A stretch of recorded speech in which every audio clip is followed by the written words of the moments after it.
Hi, it is THU, or Thursday, one of the participants of CETO's Synergy projects, with another Hygrid tutorial. And in this tutorial, I want to show you what I think is one of the most interesting parts about Hygrid, and is like the basis of what I think Hygrid is all about, and that is the creation of wormholes. This is where things start to get really exciting. So in a previous video, I showed you how to just upload a single piece, and in another video, I showed you how to navigate the Hygrid, find pieces, and how the pieces are sort of related to each other in a multi-dimensional way. And now I'm going to show you how to create a wormhole. So in the previous video, I showed you how to reserve an open space and upload a piece. And that was pretty easy to do, but there's something else that you can do, and that is you can reserve multiple open spaces and then connect them all together in a single piece. So I'm going to show you how to do that. Now, I was exploring earlier and I've already picked out some pieces, so I'm just going to go ahead and type in those file names up here in the URL bar. So I was navigating earlier and I wanted to do something nice and simple, so I was looking for things with black edges. So I see here on the right here is a black edge, so I'm going to go ahead and reserve that. Now at this point I could go ahead and download this and put this into my GIMP, but we're going to make a wormhole, so we're going to do something else. So there's a couple different ways you can do this. I showed you in the last video, if you go to the Care to Make a Wormhole, you can go here and you can go through old unblended pieces and try to create. And you can do that, and that's fine. But there's another way to go, and that is if we go back into the Hygrid by clicking this little icon here and then going to view it. Okay, go back in the Hygrid, we can continue to navigate. Our reservation is fine, and like I said, I've already picked out some other pieces. Okay, so here's this one, and see this also has a black edge. So I'm going to reserve the left side of that. Great. And now there's one more. I'm going to go back into the Hygrid, and I can either keep navigating and trying to find new pieces, or, like I said, I've already got pieces picked out. Okay. And so this is a mostly black edge with a little bit of white. Reserve that. Great. So you can make wormholes with up to 4, but I'm just going to show you a 3 for right now. So I've clicked, do I want to create a wormhole? Yes. And these drop-down menus are going to save my reservation. So here's the list of the old unblended pieces. But it's also got my reservations at the top. So you can see here the 3 pieces that I've reserved, and I could even reserve one more, but I'm just going to do a 3. So I've already got the reservations here, but by going through this interface and hitting reserve, now I've linked all these 3 pieces together. Now it knows when I upload this piece, it is going to be linked to these 3 things. So now we need to make the piece. So I'm going to go ahead and save these images, download these images, and like I showed you before, I'm going to save them into a folder, and I'm already at my CETO folder, so I'm just going to go ahead and save that one.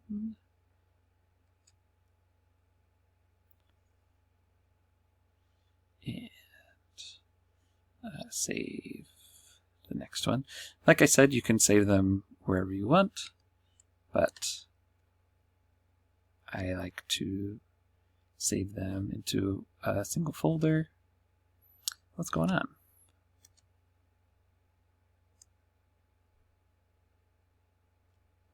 I don't know what's going on. Oh, okay. Here we go. It was just thinking. Sometimes my laptop isn't great. Oh, I've already got that one. Okay, great. So we've downloaded all the images. So now we're going to go into GIMP, and I'm just going to go ahead and close this browser. So I need to make my canvas. So that's going to be 300 by 200 because each piece is 100 by 100, as we talked about. And we're 3 along and 2 vertical. So I've made my canvas. Now I'm going to go to Open as Layers. And I'm going to navigate to that folder where I've saved all of these. And I'm going to go ahead and highlight all 3 of these at once and open them. And that's going to open them each into their own individual layer. And I'm going to go to the Alignment tool, right? And use the Align buttons to get it right up there into the corner.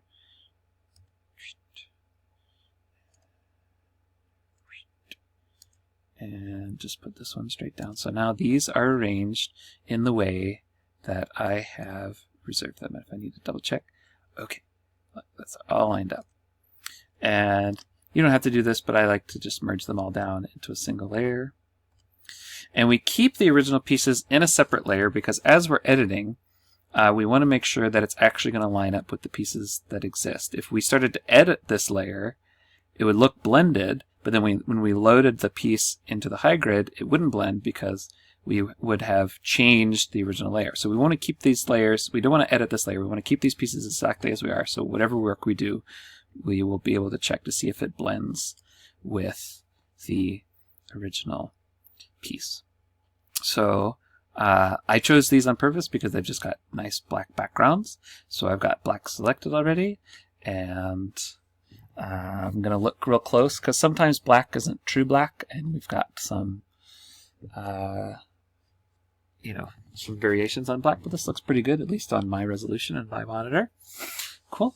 So in this part, you're going to be blending these pieces together, and this is going to be pretty straightforward, pretty easy because they're all black. But because it's Hygrid and we want to give people things to work with, I will put an element onto the open side just for fun. So I'm going to create a new layer, and I'm just going to make a circle or an arc here.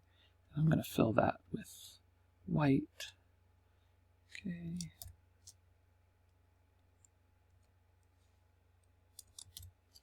Great. So there's just this white thing in space, in a dark space. Okay.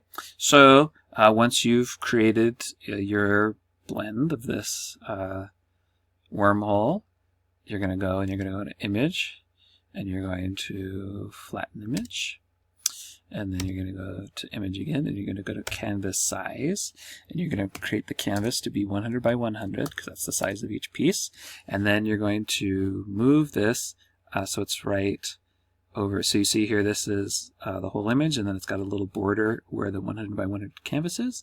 And we want to make sure it's the piece that we've made.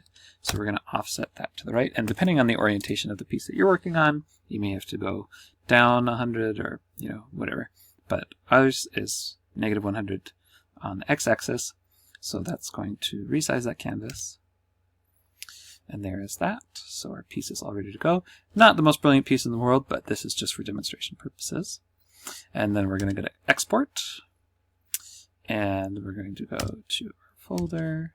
Again, you can save this wherever you want, but I like to keep everything in the same folder, so it's easy to find. I'm just going to save it as a JPEG, and we're going to save it as... Again, the file name can be whatever you want because the Hygrid website is going to change it when you upload it. So we'll just say through wormhole.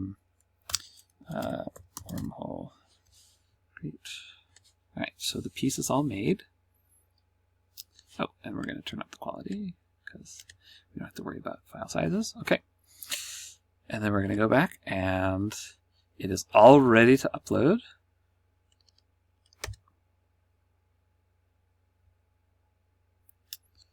And we're going to go choose our file and upload the image and then give it a title. And I'm going to call this Wormhole Tutorial. Right, and fuse to Hygrid.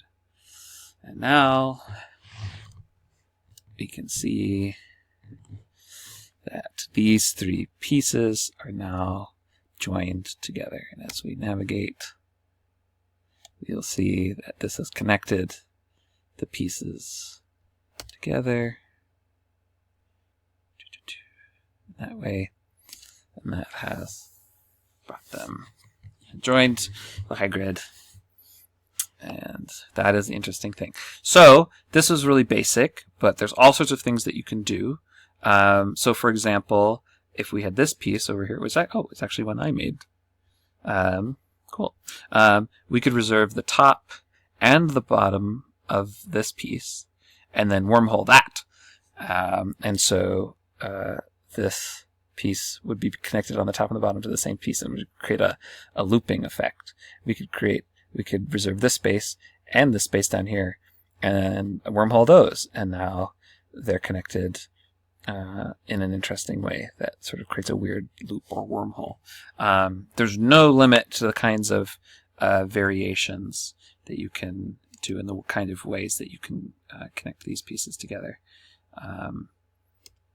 And as you look through the Hygrid, you can see, if you look at the dates at which each of the pieces were uploaded, you can see, oh, which ones were wormholes and which ones were just extensions. So something else to think about that's kind of neat is there is, if you imagine, so on this open slot, right, that's one open slot. If you just upload a piece to that, that's going to replace one open slot with now 3 open slots. So you've increased the number of open slots by 2. If you joined 2 pieces together, that would be taking 2 open slots, and then there would be 2 open slots remaining. So you've not changed the number of open slots in the Hygrid at all. If, like you just did with these ones, if we took 3 open slots and joined them together, now this piece only has 1 open slot. So we've gone from 3 open slots to 1 open slot. So we've reduced the number of open slots. And then if we took 4 open slots and joined them all together, that would reduce the number of open slots on the Hygrid by 4. And Ed was actually saying in a recent SWOG, which is this CITO weekly online gathering, that theoretically, if there were you could keep, if you kept uploading, pieces that connected 4 open slots, then the Hygrid would be closed up with 0 if you kept reducing the number of open slots. I thought that was kind of funny and interesting. You could tie it all up in the end. So anyway, so that's the very, very basics of how to create a wormhole by reserving slots and then joining them together. So I hope you found this video helpful. And if you have any questions, you can leave them in the comments below or contact me in any of various ways. And there will be more videos to come. But these first 3 videos should be enough to get you started on the Hygrid.